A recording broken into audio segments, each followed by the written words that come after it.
When installing a trusted, legitimate third party app, Google Play Protect mistakenly flags as harmful.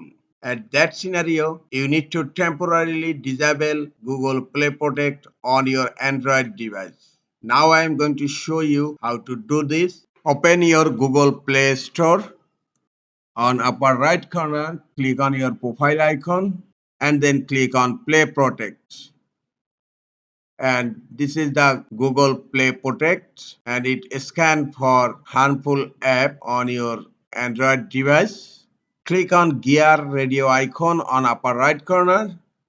Then you will find scan app with Play Protect, and by default it's enabled. Just click here to turn it off and a pop-up window will be opened. Just click on turn off. Use your pattern or password for authentication. Now Google Play Protect is turned off on my Android phone.